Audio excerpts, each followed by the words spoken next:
Untuk apa? Terima berkat Tuhan. Ya, puji Tuhan Bapak Ibu. Nah, malam hari ini Bapak Ibu, saya punya khotbah dengan 3 buah cerita. Ini sebuah kisah nyata. Ya. Yang pertama adalah rekan saya, teman saya, dia sekolah Ilumia, sekolah Alkitab, sekolah pendeta. Hanya gara-gara dan karena dia punya tunangannya Samsung. itu menikah dengan orang lain, jadi dia frustasi, dia sakit hati, dia kecewa. Nah, penting Bapak Ibu, anak Tuhan tuh nggak boleh stres, nggak ada yang bilang. Amin. Amin. Anak Tuhan nggak boleh sakit hati. Amin. Ya, dia kecewa, dia sakit hati, ujung-ujungnya Bapak Ibu akhirnya dia menikah dengan kita punya saudara sepupu 12 tahun, dia tinggalkan Tuhan. Ya, dia pakai tutup kepala. Waktu saya dengar Bapak Ibu hati saya hancur. Ya, hanya gara-gara tunangannya menikah dengan orang lain, dia sedih, dia frustasi, dia stres. Ya.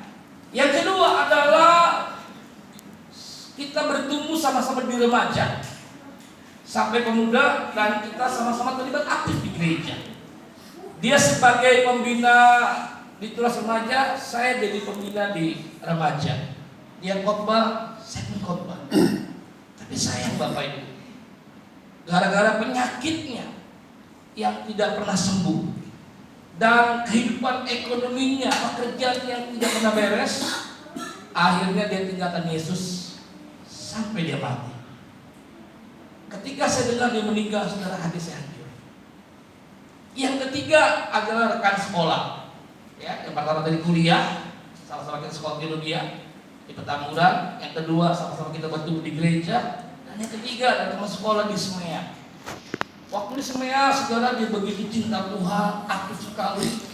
Bahkan kalau di sekolah ada yang minta doakan, didoain itu pun tangan, saudara. Wih, keren sekali. Setelah lulus, dia bekerja. Nah, ketika dia bekerja, saudara, akhirnya dia pacaran dengan seorang bos, dan bos itu sangat anti dengan Kristen. Singkat cerita, dia menikah. Oh iya, puji Tuhan. Singkat cerita Bapak Ibu, akhirnya dia menikah dengan bos yang kaya raya, yang anti dengan kekristenan. Waktu saya dengar, saudara, hati saya sedih. Pertanyaannya Bapak Ibu, apa faktor penyebab ketiga orang ini dengan mudah meninggalkan Yesus? Pada aku tahu nggak, waktu saya mau share khotbah ini, saudara, saya berdoa sungguh-sungguh, saya minta Tuhan, saya nggak mau saya khotbah tapi nggak menjadi berkat. Ya, buat saya dan Pak Jeki, Pak Roy yang biasa khotbah, Bapak Ibu, mau dari kejadian, wahyu kejadian itu semua gampang dikhotbahkan. Buat kami khotbah itu bukanlah sebuah hal yang sulit. Ya, seperti malam ini Bapak Ibu, saya khotbah nggak ada kesulitan. Pak Jeki juga kemarin nggak ada kesulitan, saudara. Kita khotbah aja 5 jam pun nggak masalah Bapak Ibu. Tapi saya bilang, Tuhan, saya nggak mau menjadi hamba Tuhan asal ngecap, asal jemaat ketawa, diberkati, bukan itu. Saya mau menjadi hamba Tuhan yang taat sama Tuhan, dan saya mau menyampaikan apa yang Tuhan mau.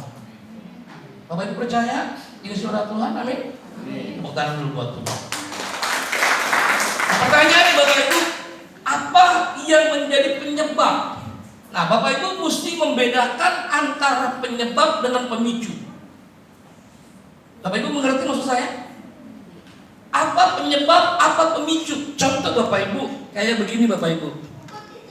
Anggap aja ini air es Bapak Ibu. Saya minum air es. Saya rasa gigi saya ngilu.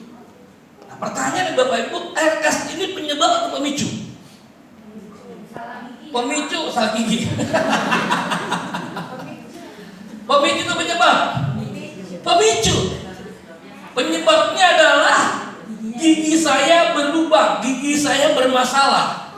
Kalau gigi saya tidak problem Bapak Ibu, saya minum air es, saya makan es, nggak akan ngilu. Ya, jadi air es ini hanya pemicu. Nah, yang saya tanyakan Bapak Ibu malam ini adalah apa penyebabnya, apa akarnya? Ketiga teman saya dengan mudah meninggalkan Yesus. Nah, saya ingin Bapak Ibu malam hari ini tidak ada satupun kita yang meninggalkan Yesus. Amin. Amin. Apapun tekanannya, apapun badainya, apapun tantangannya, apapun persoalan masalahnya, jangan mudah kita tinggalkan Yesus. Kita udah dengar sekali Pak Jeki punya kesaksian.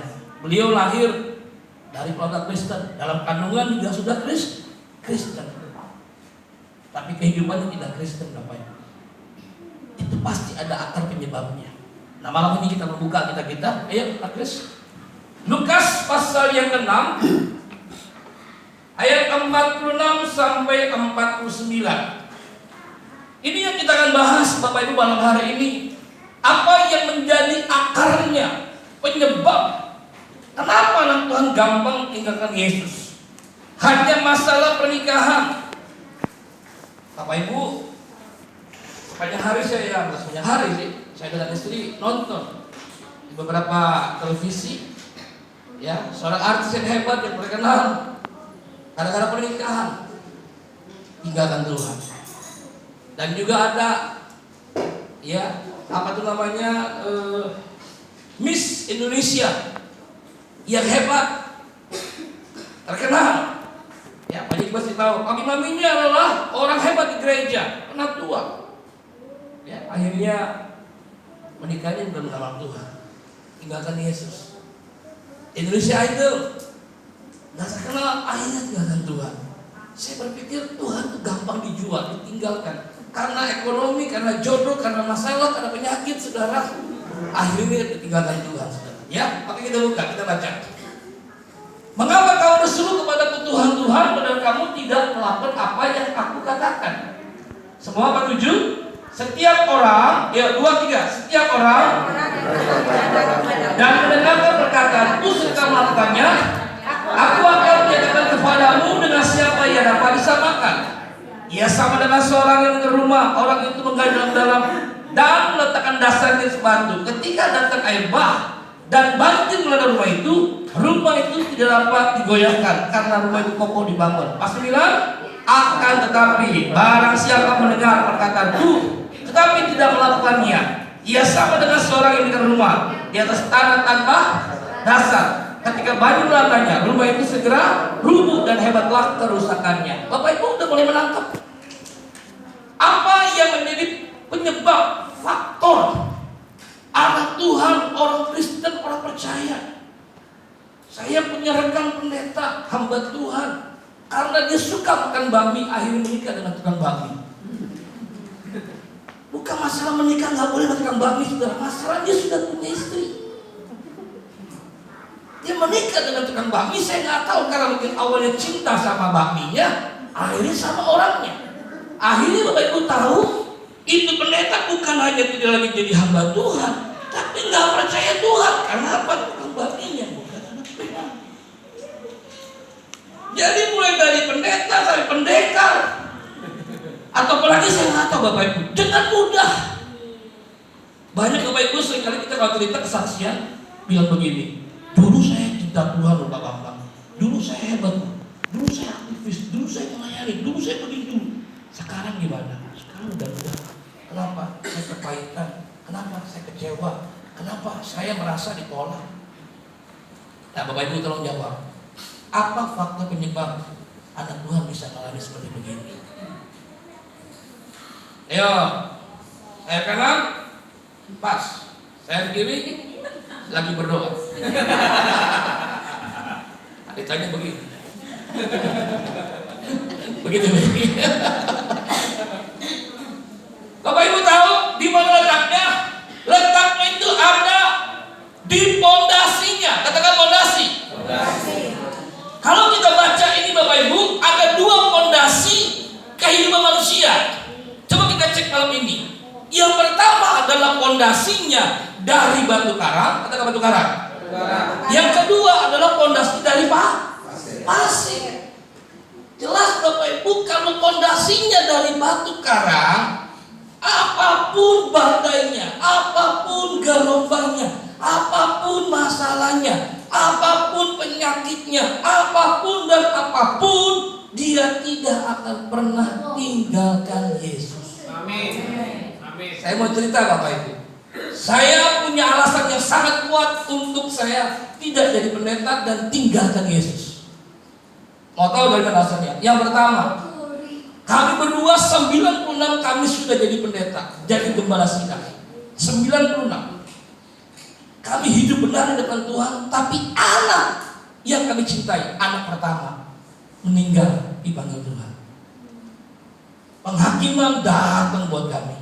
Wah, sia-sia dong. Udah hamil 9 bulan mati anaknya. Yang ngomong siapa? Bukan jemaat. Banyak hamba Tuhan. Kayaknya ini pendeta gak bener nih, pasti ada dosa. Meninggalnya pas bulan Desember. Kami lagi perayaan Natal, istri sibuk, saya sibuk. Kita merintis pembunuhan di Tangerang, di Kota Baru. Kalau dia hidup, laki-laki anaknya umurnya kurang lebih 22 tahun. Jadi anak kami yang besar, yang kuliah itu sebenarnya anak yang kedua. Tapi karena pertamanya dipanggil, itu yang pertama saudara. Yang kedua, kami jadi hamba Tuhan, bukan jadi pendekar. Bapak Ibu tahu, saking susahnya hidup kami harus bayar tambal ban pakai KTP. Malu nggak Bapak Ibu? Saya bisa bilang, Tuhan kok bikin malu saya. Yang ketiga, ya udah di sini Bapak Ibu. Bapak Ibu sudah bisa tahu, saya punya istri 5 tahun yang lalu kena stroke. Kami gak hidup dalam dosa, kami hidup benar. Kalau kami hidup dalam dosa, saya pikir wajar. Tuhan tegur. Kami hidup benar depan Tuhan. Artinya Bapak Ibu, kami punya alasan yang kuat untuk tinggalkan Yesus. Tapi kami gak pernah tinggalkan Yesus. Kenapa Bapak Ibu? Karena pondasinya kokoh. Ini saya mau sampaikan supaya Bapak Ibu tidak ada satupun di antara kita yang tergoncangkan. Katakan amin. Amin. Amin. Jangan gara-gara persoalan masalah kecil sepele kita langsung terhempas, langsung tergoncang, langsung kita tinggalkan Yesus, langsung kita nggak percaya lagi sama Tuhan. Cinta ditolak, dukun bertindak. Ya kan? Gua udah doa capek-capek, udah tumpang tangan, tumpang kaki, tumpang tindih, ekonomi nggak berubah, penyakit nggak sembuh. Udahlah, ngambil Yesus terlalu lemot. Bapak Ibu percaya, dia Bapak yang baik. Amin. Tangannya tidak kurang panjang untuk menolong kita, memberkati kita. Yang setuju tepuk tangan dulu buat Tuhan. Asal tahu saudara, kita punya fondasi yang kokoh. Katakan kokoh. Kalau kita punya fondasi yang kokoh yang kuat, Bapak Ibu, kita gak akan tergoncangkan. Ibrani 9, hari-hari sedang digenapi. Tuhan akan menggoncangkan semuanya supaya tinggal. Tetap yang tidak tergoncangkan siapa? Saya dan saudara yang apa punya fondasi kehidupan yang kokoh. Kalau itu Bapak Ibu kita gampang. Yudas bertuang jual Yesus. Petrus hebat kamu Yesus. Hebat. Yudas pun siapa? Hebat gak Bapak Ibu Yudas itu? Hebat gak? Hebat. Dari mana kamu tahu Yudas hebat? Ayo. Yudas itu bendahara. Bendahara itu orang kepercayaan. Halo? Loh iya loh.